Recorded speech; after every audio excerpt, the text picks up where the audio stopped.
સાંધાવાળી by આપણે બનાવી હોય ને ત્યારે પેટર્ન પણ કરી શકાય. અંદર આ સાંધાવાળી બાય નીકળી છે જેના બે ફૂલ તૈયાર કરવા માટે કેવી રીતે બનાવવું. પહેલાં આપણે આ પટ્ટો તૈયાર કરી દેવાનો. આવો પટ્ટો તૈયાર કરવાનો.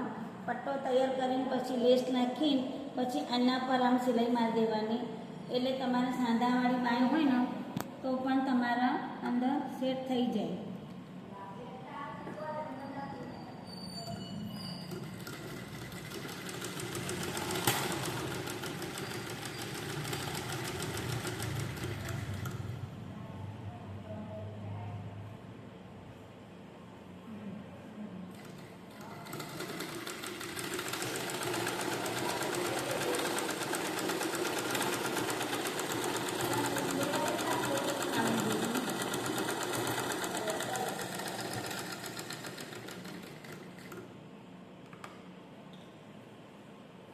સાંધાવાળી બોય કરવા માટે આપણે લેસ નાખવાની હોય ને એમાં લેસ નાખી દેવાની.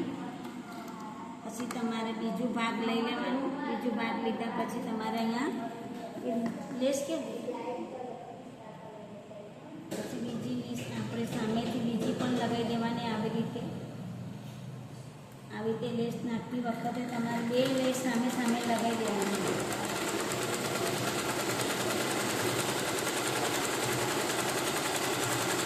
સાંધાવાળી બાય તૈયાર કરવા માટે તમારે લેસનો ઉપયોગ કરવામાં આવશે.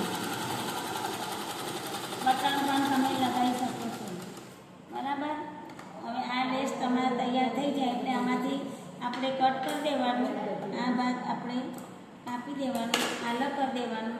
આ ભાગ કટિંગ કરતી વખતે આપણે જે બીજો ભાગ હતો ને એ તમારે સામેથી આમ લેવાનો અને પાછો તમારે સિમ્પલથી તમારે થોડી પટ્ટી વાળી અને ડાયરેક્ટ લગાવી દેવાનું.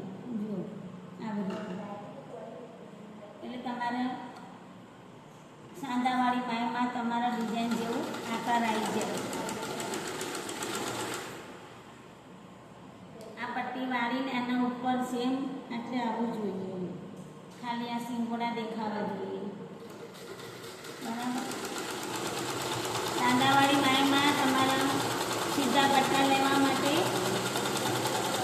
બટન પણ લગાવી શકાય. બીજી પણ સાઇઝિંગ બી કરી શકાય.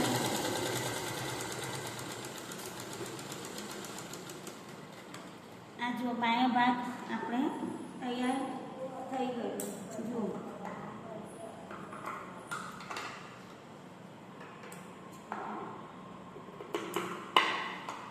જો તમને આ બાય સારી લાગી હોય લાઈક કરો, શેર કરો, સબસ્ક્રાઇબ કરો. પ્રાર્થનાબેન સીવણ ક્લાસ.